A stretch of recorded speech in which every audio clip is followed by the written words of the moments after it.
Here he is, the one, the only...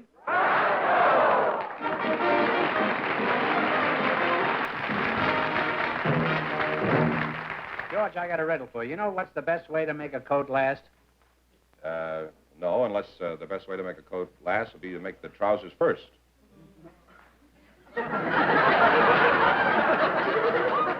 You know, you're supposed to do the commercials here. I'm supposed to tell the jokes. I'm going to give you one more chance, George. All right. Why is George Fenneman like the boiler on a steam engine? I guess I'd better say, why? Why is he like the boiler in a steam engine? I'll tell you why. Because you're both fired. Play around with that. What's the secret word tonight, George? You're such a wise guy. Well, this is it right here.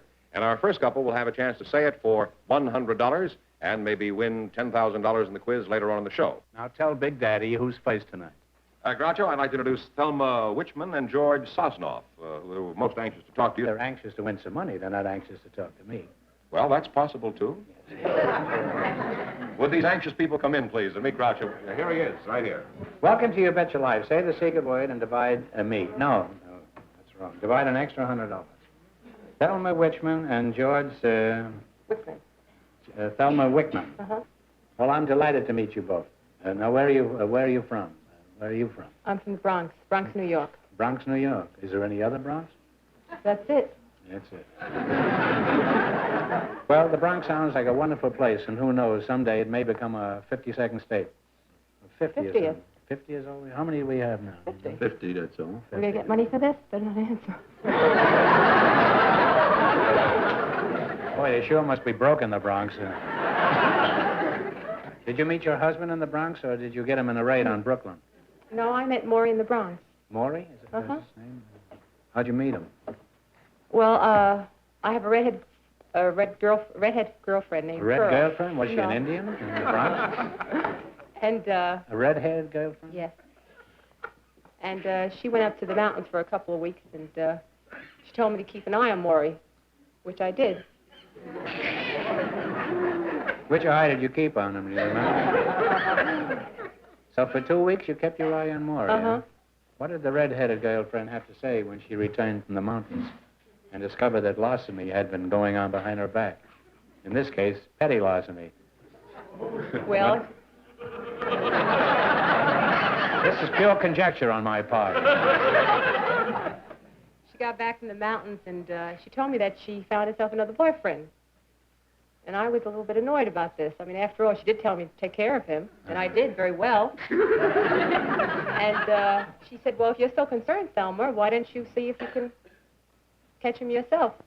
Where did you and Maury go on your honeymoon, or did you have a honeymoon? We had a honeymoon, and Where'd you go? we're in Brooklyn. And then as soon as then we came out straight to California. Why California? Was the red-headed girl gunning for both of you? No, we were walking down the street in the Bronx one day. Many And, people do that, you know. And all of a sudden, a bag of garbage came flying out of one of the windows and hit Maury on the head. This was on your honeymoon? A bag of garbage fell on his head? Well, at least you're safe out here in California. Housewives in California don't throw their garbage out the windows. They save it to their husbands and call it hors d'oeuvres. Now, Mr. Sosnov. Sosnov. Yes. Well, Sosnov. Where are you from originally, George? I'm from the Bronx also. Did you ever know a red-headed girl back there? I knew Threw some bags of garbage No. out of the windows? Well, what did you do in the Bronx? Oh, I used to teach school. Gotcha. Well, at least we finally got this conversation on a higher plane. Where did you teach school, George? Oh, I'm not teaching school anymore, Groucho. I'm in the junk business. Was hopeless? Well, you know, teaching and me didn't get along. I like being in the junk business much better. The junk business? Yeah. This was certainly the shortest cultural trip we've ever taken on. Well, you ought to feel right at home up here. All right, well, where are you conducting your junk business? I'm conducting it in Chico, California. Did you ever hear of Chico? Yeah, it's one of my brothers. I always knew one of my brothers was going to wind up in the junk pile, but I always thought it was going to be me. What do you call your junk claim, George? You have some fancy euphemisms such as the Bonton Reclamation and Scrap Iron Corporation? Incorporated? Limited? No, we don't go in for anything fancy. We keep it simple. What do you call them? Junkie George, the friendly junkman. Junkie George. I thought that was Fenneman. What do you do with this junk pile? Do you just play around the junk? Oh, no, I make my living out of junk. I buy low and sell high. Well, what are some of the rare art objects that you take in? Well, we get washing machines, bathtubs, just about anything. You know, everything eventually turns into junk. Don't look at me. I'd like to find out more about you two, but we have to get on and play the game. You know how to play the game, you bet your life? Mm-hmm. Well, I could have Mr. Fenneman come out and explain it to you. George? Yes. Remember, you get any 4 questions you like, and you alternate your selections. Now, you selected hit songs from famous musical comedies. Thelma, you take the first one. There are 100, 200, 300. The idea is to win 500 so you can go on to the big money. I'll take the blue. Or the high plateau, as they used to call it. $200 question. $200. For $200, this is a Rodgers and Hammerstein hit from South Pacific. You tell me the name of it.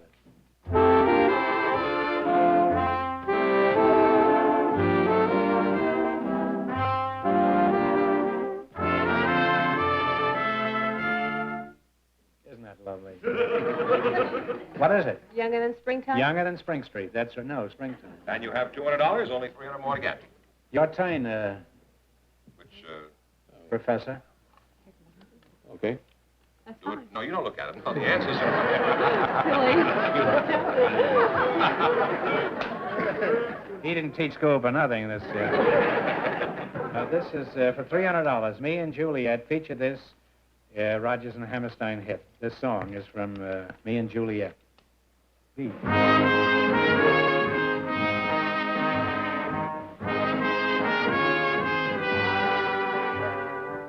What is it? Is it here in your arms I'll stay, into your arms I'll fly? I think. That's not the title.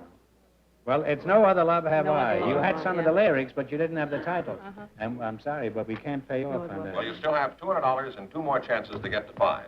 200 or 300? 300. Sold for $250. For $300, Lena Horne made a best-selling version of this tune from Can Can. Play it, Jack.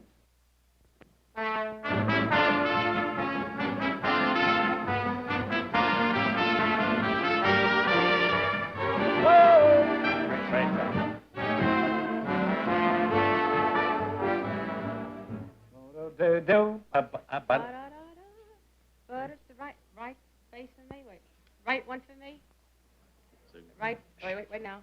You have to throw it out if you holler the answer. Right face. It's right face for me? Wait, let me think. No, Wait. it's the bell is tolled. It's all right with me is It's the all title. right with me. You have to get the precise title, otherwise you could... Well, you have 1 more chance to make $500.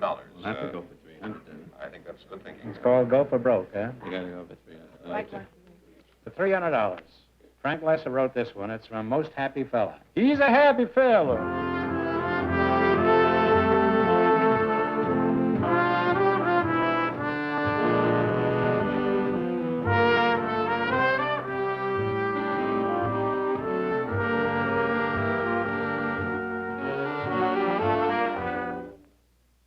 What do you say? George? I'm sorry, I can't help you. Well, it's somebody somewhere. So you wound up with $200. And thanks for being with us. Bye, Groucho. Arrivederci.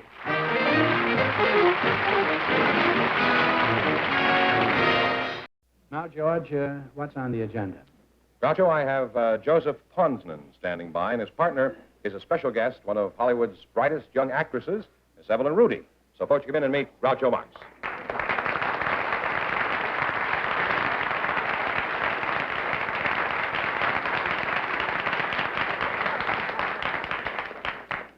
Welcome to You Bet Your Life. Say the secret word, and you'll divide an extra $100.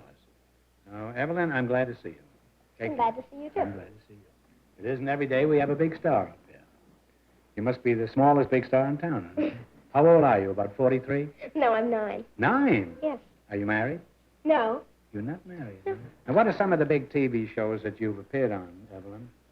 Well, the first real big one was Playhouse 90 when I did Eloise.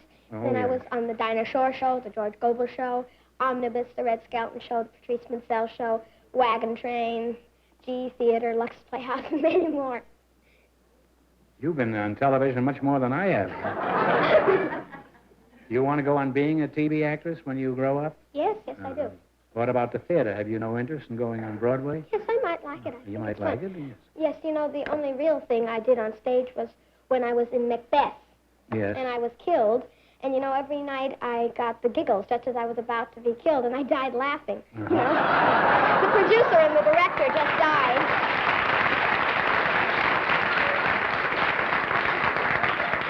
You say you died laughing? Yes. Well, if you got to go, that's the way to go. I think. What did you play in there? Did you play Duncan? No, I played Macduff's son. Uh-huh. You played Macduff's son? Yes. Well, how could you? You're not a boy. I know. I wore a wig. Uh-huh. Well, aren't you wearing a wig now? No. Is that your own hair? Yeah.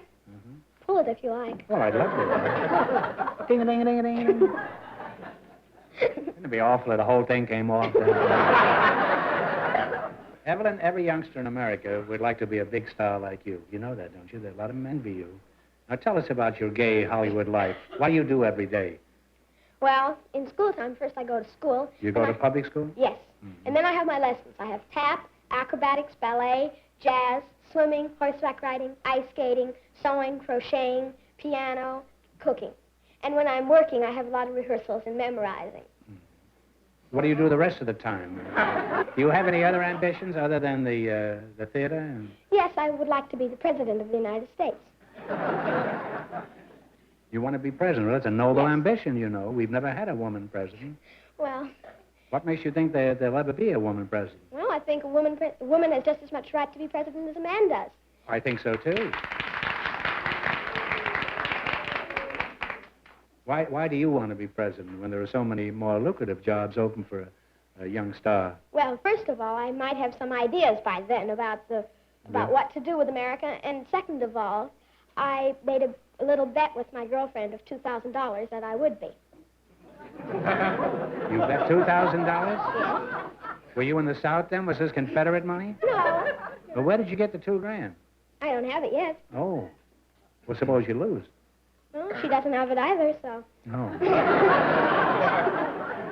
Well, I'll get back to you pretty soon, Evelyn. You can do a little campaigning while I talk to your partner, huh? Your name is Joseph Pulitzer? Not quite. Not quite? No. Your name is Joseph Quite? Poundson. Your name is Joseph Pounds? Poundson, P-A-U-N-Z-E with an N in the back. Oh. N.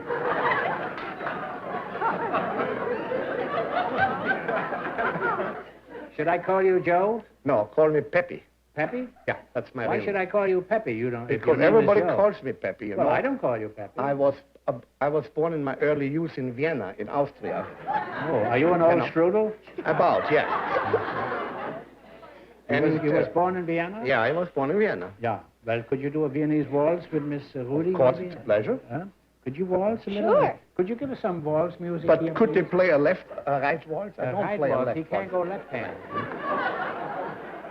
Over the Waves or something like that. The Blue Danube. Out here, Joseph, huh? Pepi, you know, Joe. You want to waltz?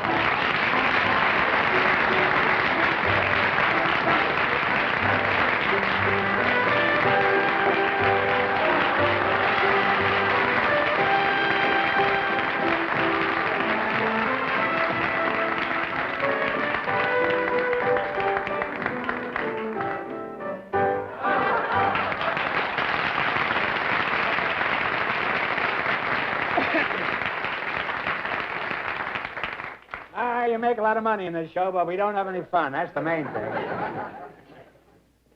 Now, Pepi, you realize you have a slight accent, huh? Speak a perfect accent without the slightest English accent. What was that? I speak a perfect accent without the slightest English. Yes. Well, you hit it right on the head there. Now, what is your native tongue, huh? German. It is, huh? Well, stick it out and let's see it. Huh? All right. Well, say something in German. I want to see if your accent carries over into the language. Sie sind eine sehr komische Person, aber meistens verstehe ich Ihre Witze nicht. Sie versteht es nicht? No, I I think- still have the accent. Now, what did you say? I think you're a very funny person, extremely funny. Well, thanks, loads. Yeah, but he said he didn't understand any of your jokes.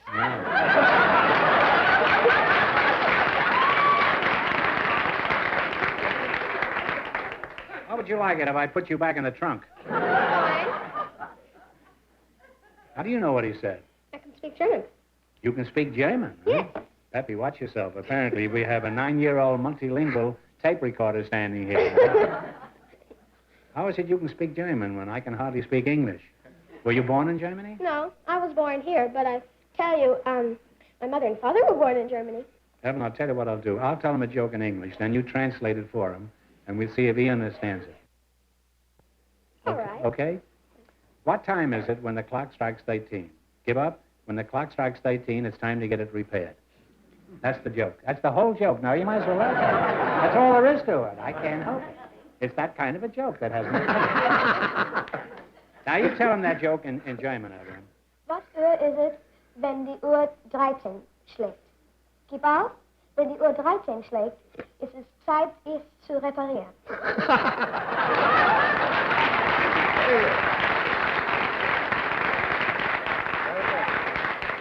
Apparently, it's funnier in German than it is in English.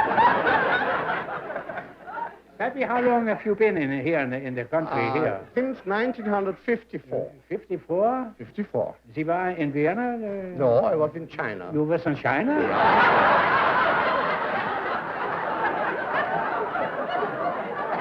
You got such a Viennese accent in Hong Kong? Ja, I got it. In Hong Kong? Was waren Sie tun in Hong Kong? I was the manager in the press club in Hong Kong.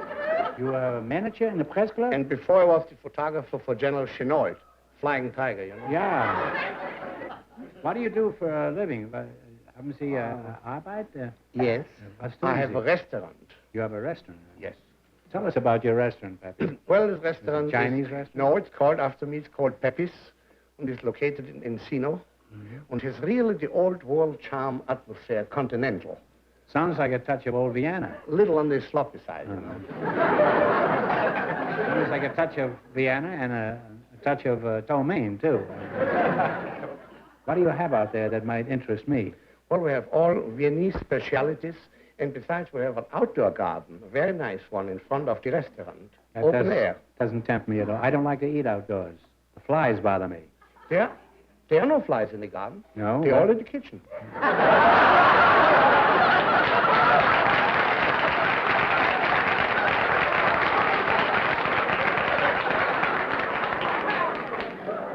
And that, folks, is why Tales from the Vienna Woods is no longer on the hit parade.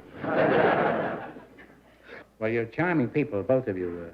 1.5, I mean. And it's been a lot of fun talking to you. I'd like to keep going, but we have a quiz, you know, and this is your chance to make some real money. Now, what was the category they've chosen? Cupid dolls? No, See? Earth, sea, and sky, right? Right. And you understand how the game works. The $100 questions are fairly easy, the 200 are harder, and the 300 are the hardest. Now, your job is to earn at least $500 with 4 questions. If you do, you'll get a chance at $10,000 at the end of the show. You want to try a question? Sure. Evelyn picks a $100 question. Okay. If solar refers to the sun, what is the word referring to the moon? Lunar. Lunar, yes, that's right. Well, now you've got $100. And you only have 400 more to get to try for the big $10,000 question at the end of the show. How did you think of that? Well, Okay, now you can take your $200, $300, Another 100, huh? another 100. Which planet is known as the ringed planet? R-I-N-G-E-D. Saturn. Saturn is right. You now have $200. You can go home. She doesn't need you at all. You think we should let him... do you want to choose one here? She's doing fine, all right? Since I married, Another- I didn't say no to the ladies. Let's go. Another $100 question. What is a popular name for the galaxy of which Earth is a small part? We're part of the galaxy. The Milky Way. Milky Way is right. You now have $300. How do you know that? Do you drink milk every morning? Yes. You like milk? Yes. I wish you'd convince my daughter that milk is good for you. And Now, she you've went for taken 200. 200. Now, if you get this one right, you'll have $500, you know. What is the best-known constellation in the southern hemisphere?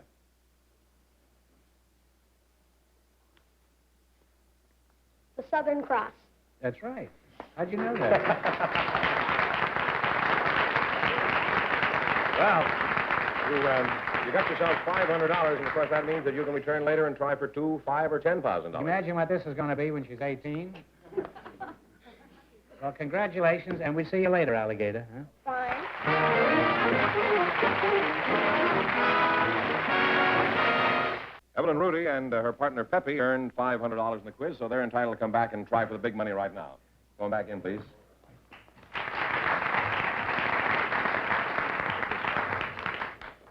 Now, remember, if you miss the question, you still get to keep everything you've earned so far.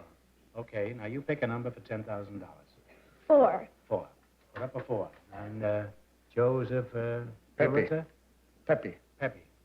What number have you chosen? 7. Huh? 7. 11. 7. 7. Okay, one of you spin the wheel.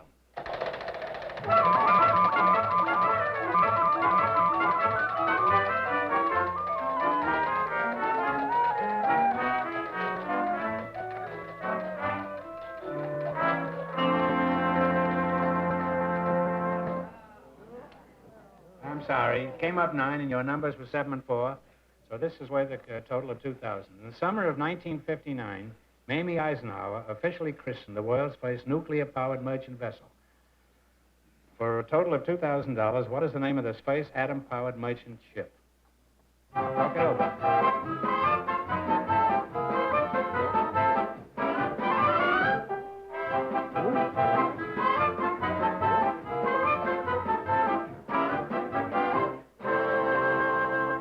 What's the answer? I regret with pleasure to say I don't know it. And you? I'll take a wild stab. I know it's wrong. Nautilus? No, No. it's the Savannah. Congratulations, and thanks for being with us.